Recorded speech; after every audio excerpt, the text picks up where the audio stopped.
Hello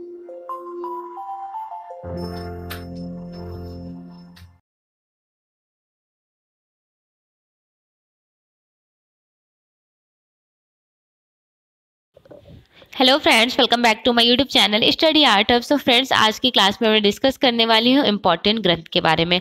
अगर आपने previous videos नहीं देखा है तो ज़रूर देखिएगा, विजिट कीजिएगा। प्लेलिस्ट माय इम्पॉर्टेंट नोट्स के नेम से प्लेलिस्ट है, आपको एज अ सीक्वेंस सारे वीडियोस मिल जाने वाले हैं। लास्ट क्लास में मैंने डिस्कस किया था वैदिक काल के बारे में, तो ऑलमोस्ट वैदिक काल कंप्लीट हो चुके हैं जो भी स्क्रीन पर आपको दिख रहे हैं। आज की क्लास में मैं डिस्कस करने वाली हूँ ग्रंथ के बारे में। सबसे फर्स्ट ग्रंथ है अष्टाध्यायी। अष्टाध्यायी 500 BC इसका समय है। पाणिनि के अकॉर्डिंग संस्कृत व्याकरण के जनक कहे जाते हैं पाणिनि। अष्टाध्यायी में उपयोगी कला को कारू और ललित कला को चारू कहा गया है। उपयोगी कला होता क्या है? तो उपयोगी कला को इंग्लिश में अप्लाइड आर्ट और यूजफुल आर्ट के नेम से जाना जाता है। Useful art. सबसे पहले तो देखिए कला। कला के 2 पार्ट्स थे, एक था देवशिल्प और दूसरा मानव शिल्प। देवशिल्प जिसे कॉस्मिक आर्ट बोलते हैं या ब्रह्मांडित कला बोलते हैं। मानव शिल्प के दायरे में 2 पार्ट्स डिवाइडेड हुआ, एक हुआ ललित कला, दूसरा हुआ उपयोगी कला। तो इसी ललित कला को अष्टाध्यायी में पाणिनि ने चारू कहा है और उपयोगी कला को कारू। तो कारू मतलब काम से रिलेशनशिप। उपयोगी कला बेसिकली होता क्या है? फॉर एग्जाम्पल जो हम अपने डेली लाइफ में यूज़ करते हैं, जैसे वॉच हो गया, कारपेट हो गया, ड्रेस हो गया, XYZ जो भी हमारे ज़रूरत की चीज़ें होती हैं। जैसे बनारस की साड़ी फेमस है, अलीगढ़ का लॉक ताला फेमस है, वैसे भदोही का कारपेट फेमस रहा है। तो वो काम से रिलेटेड हो गया जो हम अपने डेली लाइफ में यूज़ करते हैं। सेकंड है ललित कला। तो ललित कला क्या होती है? तो ऑलमोस्ट सभी को पता ही होगा। ललित कला 5 होती हैं, पेंटिंग, स्कल्पचर, आर्किटेक्चर, पोएट्री और म्यूजिक। चित्रकला, मूर्तिकला, स्थापत्य कला, संगीत और काव्य। तो टोटल 5 ललित कला होती हैं। ललित कला को पाणिनि ने अपने ग्रंथ अष्टाध्यायी में चारू कहे थे। टाइम याद रखिएगा, टाइम इंपॉर्टेंट है। ग्रंथ पूछी जाती है किसकी? पाणिनि थे कौन? संस्कृत व्याकरण के जनक, और इन्होंने कारू और चारू नेम एक्सप्लोर किए। नेक्स्ट ग्रंथ है रामायण। रामायण 500 BC वाल्मीकि के द्वारा रचित, और इसमें मूर्तिकार मैं के बारे में डिस्कस किया गया है। मूर्तिकार मैं है।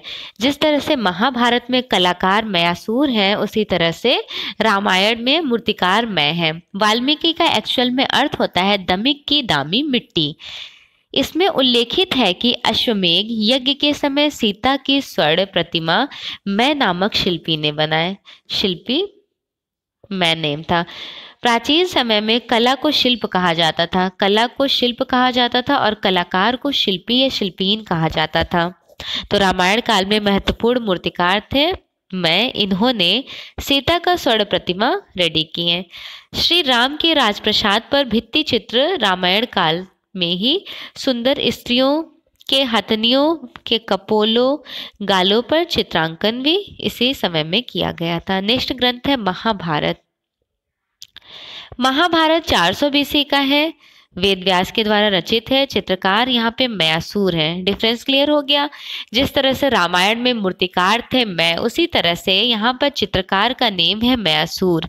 इसमें उल्लेखित है कि राजकुमार अनिरुद्ध का चित्र चित्रलेखा ने बनाया। यहाँ से एडजस्ट क्वेश्चन एग्जाम में पूछा जाता है कि चित्रलेखा ने किसका पेंटिंग्स बनाए? राजकुमार अनिरुद्ध का चित्र। महाभारत में सत्यवान द्वारा बाल्यकाल चित्र में एक घोड़े का चित्र अंकित करने का प्रसंग है। युधिष्ठिर के सभा भवन चित्र मयासुर ने बनाए थे। युधिष्ठिर के सभा भवन की जो पेंटिंग्स है वो मयासुर नामक कलाकार ने बनाए। फारस का निवास असुर। महाभारत में रूपभेदों को विभिन्नता पर प्रकाश डाला गया था। 19 प्रकार के रूप भेद आपको देखने को मिल जाएंगे महाभारत में, और 16 प्रकार के रूप भेद का वर्णन किए थे बंगाल स्कूल के फाउंडर अवनींद्रनाथ टैगोर।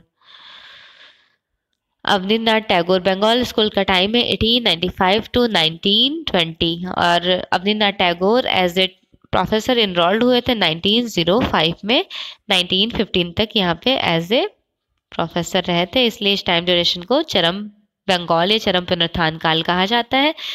उस ग्रुप के फाउंडर, कला आंदोलन के फाउंडर जन्मदाता अवनींद्रनाथ टैगोर ने अपने ग्रंथ में 16 प्रकार के रूप भेद बताए, और महाभारत में 19 प्रकार के रूप भेद का वर्णन किया जाता है। महाभारत का आरंभिक नाम है जय संहिता। यह संसार का सबसे बड़ा महाकाव्य है। संसार के दो ही सबसे बड़े महाकाव्य हैं, एक है रामायण